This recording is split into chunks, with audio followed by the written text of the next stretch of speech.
Hey guys, Beefcake here. We are out here to show you our 2024 Mustang shop car that we got up for sale. Kind of show you everything about it. This is a pretty neat car. It's a consistent 8-second car, and that's with the second gear leave. At Mod Nationals, we went 885 to 888, 7 passes. Very, very consistent car. That was the second gear leave, and that's with marginal prep at the track. So you get a first gear leave. This car's 860, 850 car.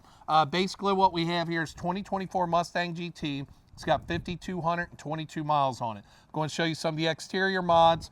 First thing we've got is the RTR deck lid spoiler. We had this painted to the body. I apologize, it's a little windy, so that's why I'm staying to the side. We got the RTR deck lid spoiler. We've got that body painted to match. We've got the Anderson Composites hood on this thing. This Anderson Composites hood, carbon fiber, very sick. But our friends at Liberty Collision went an extra step. She gets close here. You can see the actual carbon fiber looks red on this thing. They did some custom paint on it for us. Looks really, really good. Looks like red carbon fiber mixed in.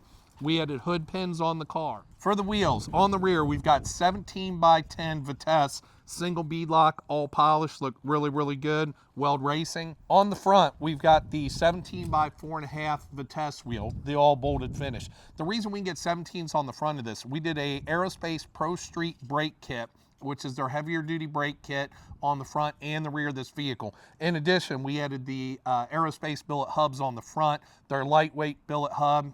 Ounces make pounds, you know, everything comes down to getting ET down.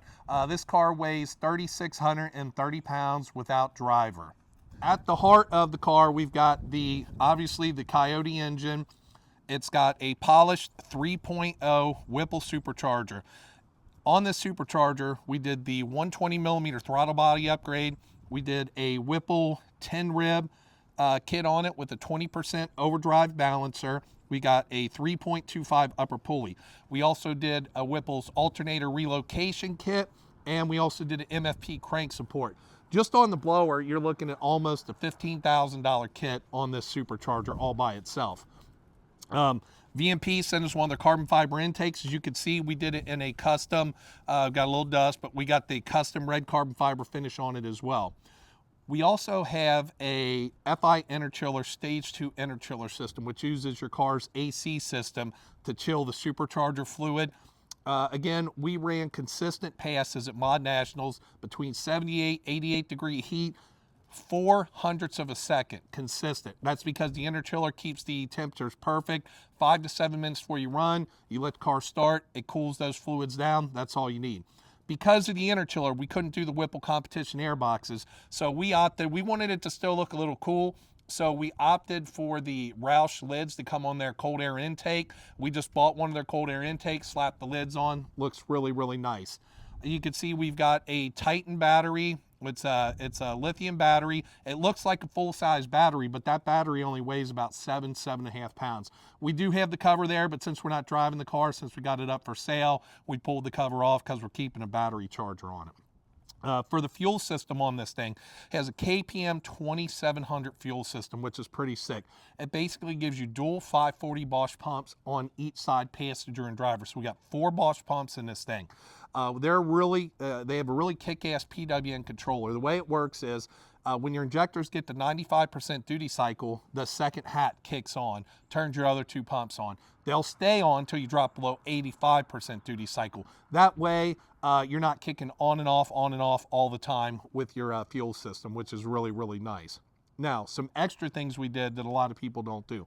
We did a set of boundary, oil pump gears, and crank sprocket on this. We go in there.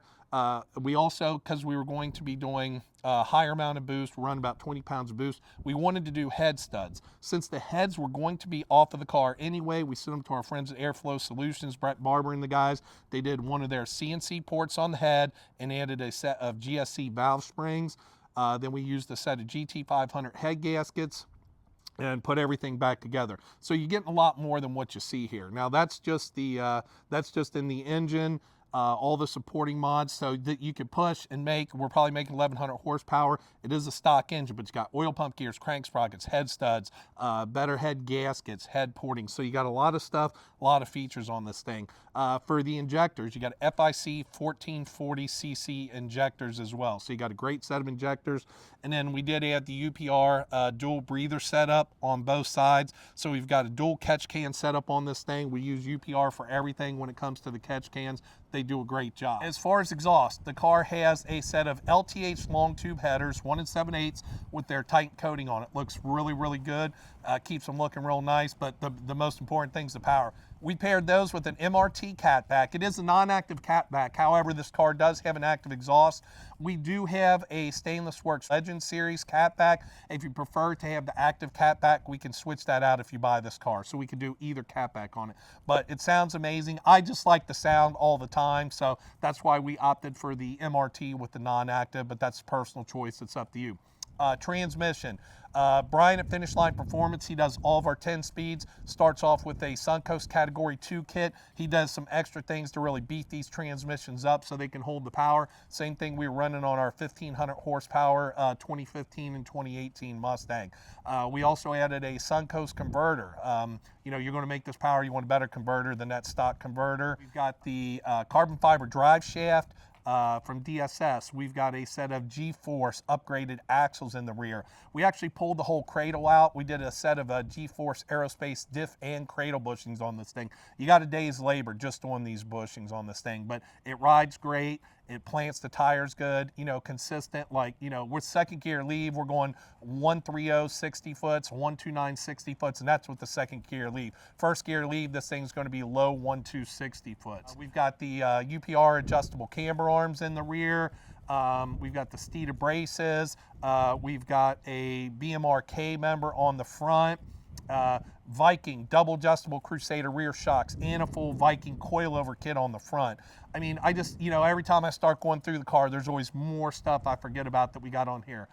Inside, we've got a JPC line lock. It has the factory line lock, but I like the JPC line lock. That way, you know, when you're at the track, flip one button, boom, done. You don't have to go through all the digital stuff in the dash. You can still use that if you want, but the JPC line lock, by far superior as far as that goes.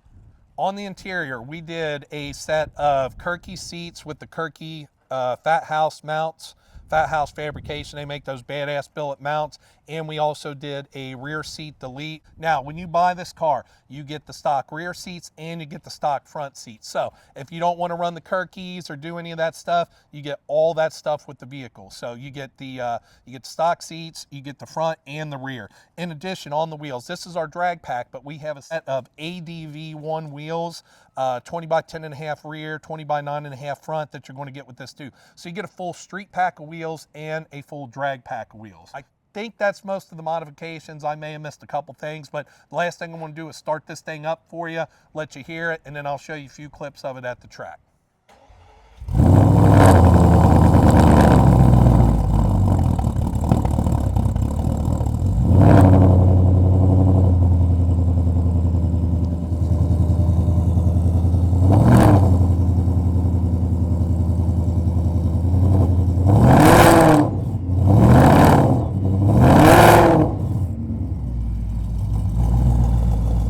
Got a real nice deep exhaust sound on this thing. Like I said, this car has everything you need. You got an 8-second bracket car here. It's just a beautiful, amazing car.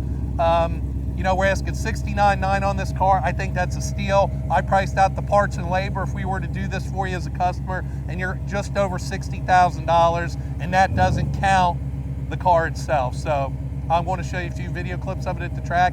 Anything you need, hit us up. My personal cell, 513-478-1965, and we will get this car to you.